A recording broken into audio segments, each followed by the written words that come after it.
Assalamualaikum warahmatullahi wabarakatuh. Waalaikumsalam warahmatullahi wabarakatuh. Bismillahirrahmanirrahim. Alhamdulillahirabbil alamin. Wa bihi nasta'inu ala umuri dunya waddin. Wassalatu wassalamu ala asyrafil anbiya'i wal mursalin wa ala alihi washabihi ajma'in. Amma ba'du. Pemirsa dimanapun Anda berada, saat ini saya sedang bersama Bapak Haji Agus Muslih, MKes. Beliau adalah praktisi kesehatan. Oleh karena itu, kesempatan ini tidak akan saya sia-siakan untuk ngobrol bareng bersama beliau tentang kondisi masyarakat di era pandemi. Assalamualaikum Pak Haji. Waalaikumsalam Yai. Sehat Pak Haji? Alhamdulillah. Meski dalam kondisi begini kita harus selalu jaga kesehatan gitu ya. Masya Allah, alhamdulillah. Pak Haji, saya mau tanya terkait dengan kondisi masyarakat di era pandemi seperti sekarang ini, kira-kira pengaruhnya terhadap kesehatan masyarakat bagaimana? Ada pengaruhnya atau tidak? Silakan. Assalamualaikum warahmatullahi wabarakatuh. Waalaikumsalam warahmatullahi wabarakatuh. Pemirsa dimanapun berada, ini menarik dari pertanyaan Pak Kiai ini bicarakan terkait dengan kondisi akhir-akhir ini terkait dengan wabah pandemi COVID-19 yang telah melanda kita sejak bulan Februarian. Tentu saja ini merupakan sebuah kejadian yang memiliki dampak luar biasa terhadap kehidupan masyarakat. Tidak hanya menyangkut urusan kesehatan, tapi juga berdampak terhadap kehidupan sosial, juga terhadap kehidupan ekonomi.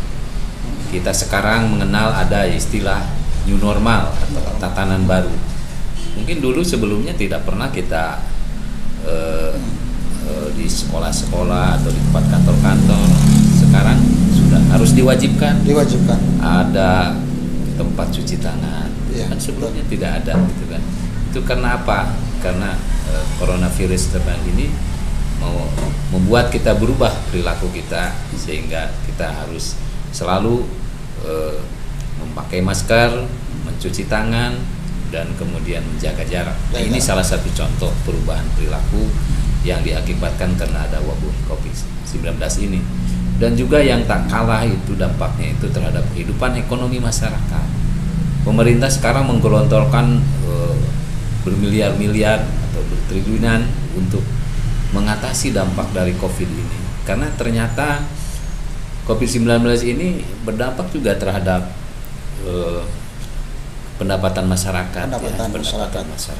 Kemudian juga dalam kehidupan sosial, kita juga mau acara nikahan harus pakai protokol kesehatan. Betul. Mau sekolah juga harus pakai protokol kesehatan. Ini merupakan sebuah perubahan yang mau tidak mau kita memang harus ikut dalam perubahan itu sendiri, dan perubahan sendiri merupakan sebuah keniscayaan yang tidak bisa kita hindari. Baik, semakin menarik pemirsa.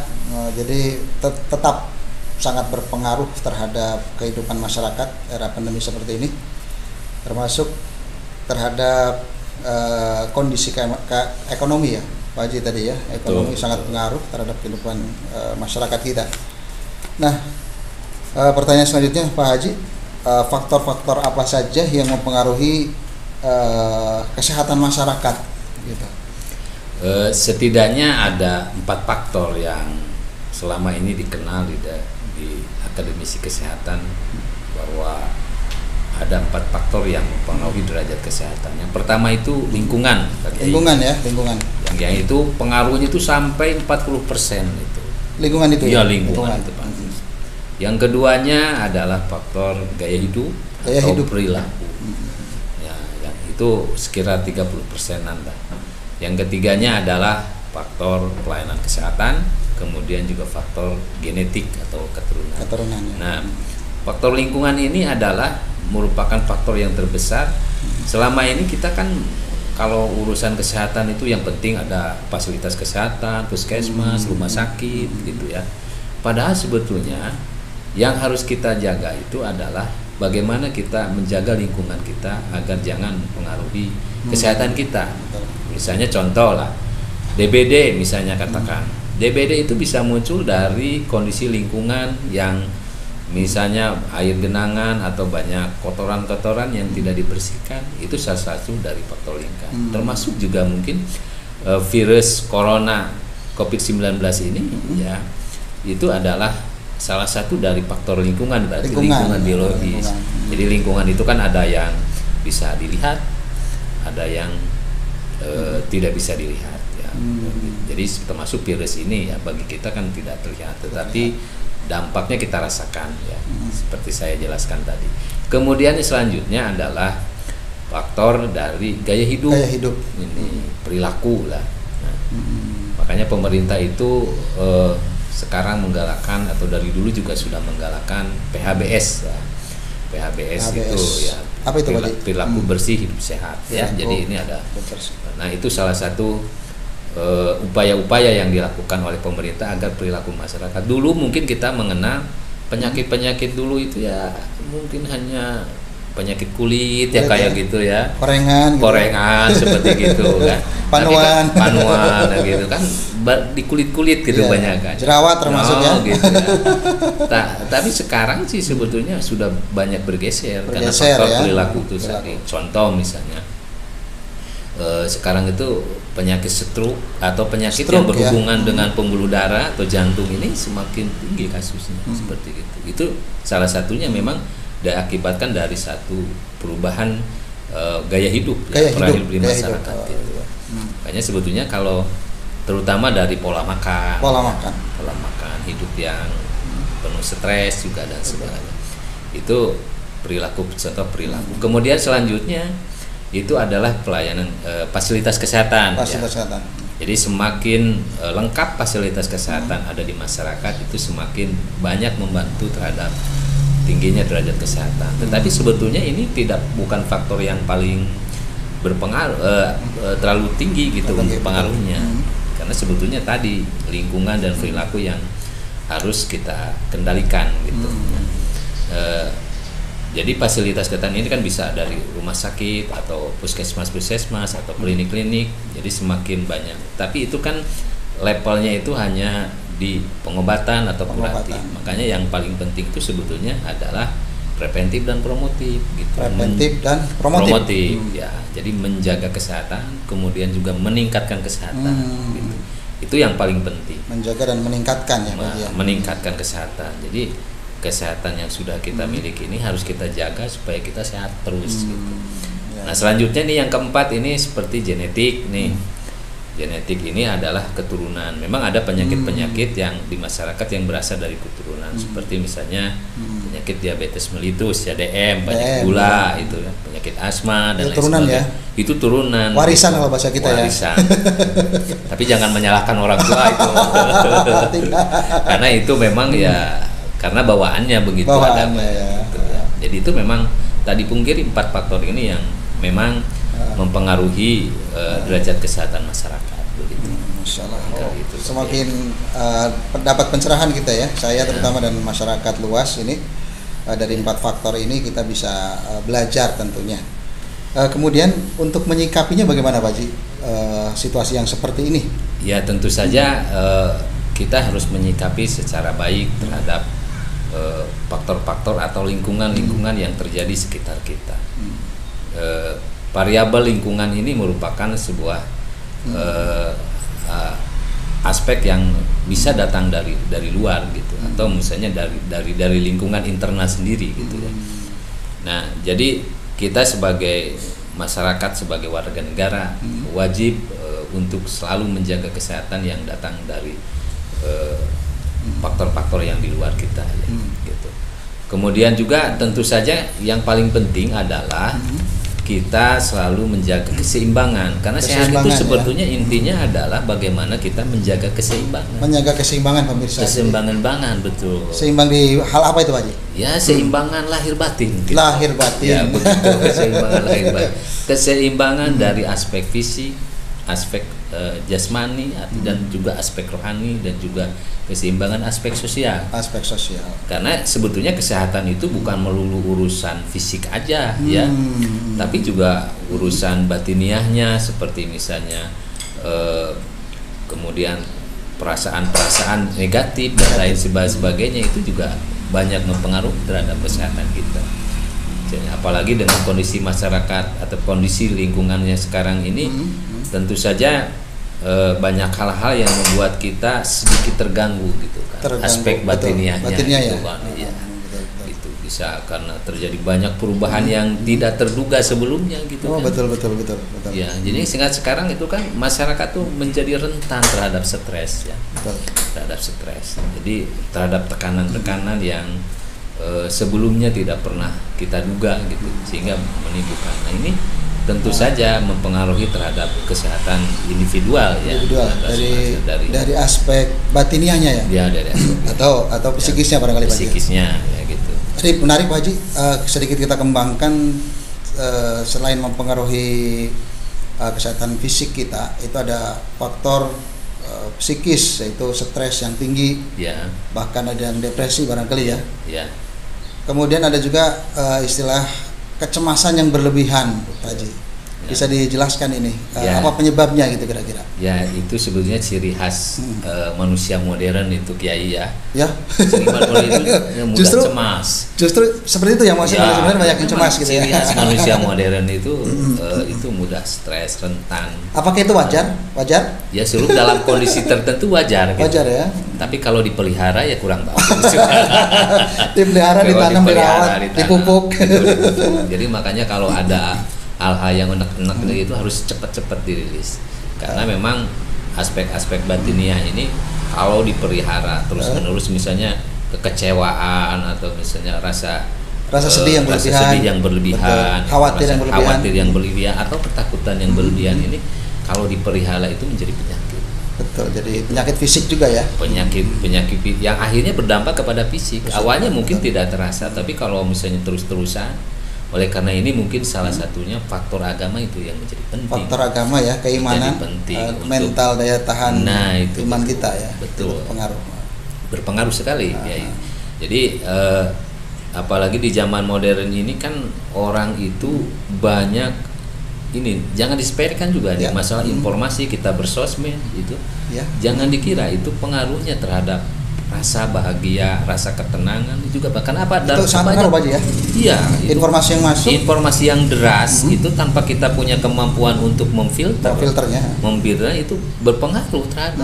Coba aja kita misalnya dalam sosial media kita terus mengalir berita negatif terus negatif berulang-ulang terus akhirnya karena kalau yang berita-berita yang tidak benar yang mempengaruhi perasaan itu kalau terus-terusan itu dianggap sebuah kebenaran dan akhirnya juga membentuk sebuah keyakinan, akhirnya kita juga menjadi mudah terpengaruh dan mudah rentan gitu. Nah, itu salah satu problem itu di era digital, di era sosmed itu memang seperti itu. Pemirsa, jadi bisa dari kesimpulan dari pembicaraan beliau barusan itu atau pencerahan dari beliau itu terkait informasi itu bisa berdampak terhadap kesehatan kita ternyata. Ya. Kesehatan batiniah yang kemudian menjadi kesehatan lahiriah terganggu gara-gara informasi yang deras masuk ke kita tanpa ada filter. Bagaimana kita ketika menyikapi ini Pak Haji tentang informasi corona yang begitu masif terus-terusan di grup WA, di Facebook, di sosmed yang lain, bagaimana caranya agar kita itu tidak terlalu memiliki rasa cemas yang berlebihan? Tip-tipnya silakan. Ya, tentu saja gini ya, kalau kita menyikapi informasi corona, berbagai ragam bentuk informasi yang masuk ke kita ini, ada bilang ini hoax lah gitu kan, bahwa ini dengan menggunakan teori konspirasi dan segala macam ya. Tentu saja ini membuat bingung kan masyarakat. Betul. Termasuk saya. Ini sebenarnya benernya apa sih ini? Ya, betul. Tapi ada satu fakta bahwa yang kita bisa bahwa ini memang virus itu benar adanya. Gitu. Benar adanya. Virus itu ada gitu ya. Ya, virus itu ada dan dampaknya ada gitu, orang yang meninggal, dan gitu memang kita diuji oleh tes rapid maupun swab itu bahwa seorang yang mengidap dan ternyata memang ada angkanya kematian akibat COVID ini, dan ini sebuah fakta. Nah, kewajiban kita barangkali kita jangan menjadi korban itu. Jangan mau menjadi korban itu kata kuncinya. Jangan menjadi korban itu karena memang faktanya sudah terjadi kan, mau digimanain. Virus sudah hadir di hadapan kita. Betul. Dan korbannya sudah ada. Korbannya tapi sudah kita ada. jangan menjadi korban selanjutnya gitu ya. Makanya anjuran pemerintah untuk menggalakkan 3M ini, menjaga jarak, memakai masker atau kemudian mencuci tangan ini yang harus kita patuhi ya. Seperti tadi kita lakukan sebelum syuting Pak Haji ya. Ya, sebelum ini syuting. kita juga sudah jaga jarak, memang sudah 1 meter ini. Ya, ada 1 meter. Jadi jangan disalah tafsirkan bahwa video kita ini sudah jaga jarak ini sebenarnya. Silakan Pak Haji, lanjutkan. Ya. Jadi sebetulnya apa yang harus kita sikapi di dalam masa yang serba tidak pasti ini ya. Kita memang memasuki dari 2028 ke sana itu memang kita memasuki fase yang penuh ketidakpastian. Pemerintah juga dibuat bingung bagaimana nih mengatasi Covid. Tapi ada satu hal yang bagi kita mungkin secara perorangan untuk bagaimana kita untuk terus menjaga kesehatan. Jangan lupa aspek batiniah, kebahagiaan ini merupakan hal yang paling penting untuk kita selalu jaga ya. Betul. Karena semakin kita muncul rasa bahagia itu daya tahan tubuh kita tuh meningkat. Semakin kita bahagia, semakin imun kita semakin meningkat ya. Untuk bisa, makanya apakah harus sering bahagia gitu. Refreshing piknik bisa menjadi solusi? Oh, itu penting itu penting. Makanya sebetulnya gini, di dalam agama itu kan dikenal ada silaturahmi. Silaturahim itu kan silaturahmi ini kita dulu berpikir kok apa pengaruhnya terhadap kesehatan. Ternyata itu silaturahmi itu punya dampak terhadap kesehatan. Orang yang selalu menyendiri di rumah itu dalam 14 hari terus menerus, astagfirullah, itu akan berpengaruh terhadap pikiran dan hatinya gitu dan perasaannya. Ya, makanya harus ini saya contoh dulu. Ya. Pernah dari guru saya itu cerita ya bahwa Ibnu Sina kan kenal ya. Ibnu Sina itu dulu ahli kedokteran kesehatannya pada masa kekerasan itu punya dulu ada putri dari seorang raja yang sudah sakit lama gitu ya, tidak sembuh-sembuh oleh dokter manapun. Akhirnya beliau memanggil Ibnu Sina untuk berobat, dan setelah dites hanya dengan memegang nadinya saja ya, dia sudah bisa mendeteksi diagnosisnya gitu. Akhirnya dia mengobati. Terapinya aneh ini. Dia terapinya ada yang tidak dikasih obat, tidak dikasih apa, karena dia hanya disuruh ngasih bunga ya sama pot itu ke seperti bunga ini barangkali ya. Iya, barangkali seperti ini. Lagi viral ini. Ya, seperti viral. Disuruh bunga ke 40 orang di tetangganya itu. Yang suruh ngasih bunga yang sakit itu? Yang sakit. Disuruh ngasih bunga ke 40 tetangga gitu ya. Ke 40 yang dia kenal. Itu Ibnu Sina mengatakan seperti itu. Itu obatnya. Allah, itu obat. Akhirnya apa? Dia betul diamalkan itu, yang dia ngasih bunga bersama potnya ke seorang tetangga. Akhirnya termasuk apa? Janda bolong barangkali. Iya, janda bolong mungkin yang sekarang lagi viral ya, begitu. Ya katakanlah janda bolong yang dikasih bunga ya, bolong. Nah itu ternyata itu ketika dia ngasihkan bunga ke si yang disarankan oleh Ibnu Sina itu, akhirnya apa? Terjadi dialog, ngobrol, gimana gitu ya. Itu baru bertemu seorang, menghabiskan waktu ya berapa lama dengan ngasih obat. Nah, kemudian juga ngasihkan ke orang kedua sampai ke 40. Akhirnya dia terjadi interaksi, saling komunikasi, itu kan silaturahmi. Akhirnya apa? Penyakitnya yang tadinya itu disuruh diobati oleh dokter manapun, ya akhirnya bisa menjadi sembuh. Cukup dengan bunga 40. Dengan menyerahkan bunga 40 plus pot-potnya barangkali ya. Gitu. Kan itu salah satu metode atau upaya sebetulnya. Kenapa kita untuk supaya kita harus menyambungkan silaturahmi? Gitu ya. Hikmahnya ini luar biasa. Ya cuma dengan Covid ya jadi terhambat ya silaturahmi. Tapi kan banyak cara. Betul. Tuh ya, silaturahmi itu kan bersosmed juga sebenarnya itu bentuk sebuah silaturahmi. Akhirnya itu intinya pesan saya itu bahwa bersilaturahmi, berinteraksi, bersosial itu memang juga membuat kita memunculkan rasa bahagia. Rasa itu dan itu akan membuat kita lebih sehat dibanding orang yang menyendiri terus gitu. Iya. Begitu. Oh, subhanallah. Ini menarik sekali perbincangan yang hampir di ujung-ujung acara kita ini, tapi makin menarik deh. Mungkin kemungkinan akan sesi berikutnya akan kita lanjut ini. Siap, insyaallah nanti kita. Kesimpulan tadi bisa saya tangkap. Jadi Ibnu Sina begitu pakar pengobatan muslim dunia barangkali ya, Pak Haji. Yang dikenal di dunia barat, apalagi di dunia muslim. Itu Avicenna ya. Avicenna itu terapinya cukup tidak memberikan obat, tapi disuruh untuk mengasih bunga ya, gitu. bunga ke 40 orang. Ke 40 orang. Angkanya juga unik ya, 40 ya. Iya. Ini bisa menjadi dalil buat kita semua, bagi pemirsa yang sakit seperti itu, tolonglah kasih bunga 40 ke saya. 40 orang ya, bukan 41 orang bukan ya. Subhanallah. Pesan terakhir barangkali Kiai sebelum Pak Haji, sebelum kita akhiri sesi ini, silakan. Ya tentu saja para pemirsa, kewajiban kita sebagai hamba Allah tentunya ada kewajiban atau tubuh kita ini punya hak gitu ya. Punya hak. Jadi artinya ada masa kita misalnya harus menjaga diri kita ini atau melindungi tubuh kita dari hal-hal yang bisanya faktor dari luar, faktor dari di dalam kita sendiri gitu.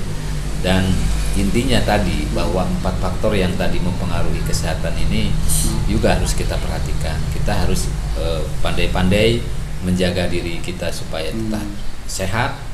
Kemudian juga kita harus menjaga aspek batiniah kita tentunya. Jadi batinah kita, karena sehat itu adalah merupakan harus lahir dan batin. Kemudian juga ada sosialnya, supaya kita menuju kesempurnaan ya, jadi sempurna. Karena ini sehat ini merupakan sebuah modal bagi kita untuk melakukan aktivitas apapun, menjalani aktivitas apapun, modalnya adalah kesehatan.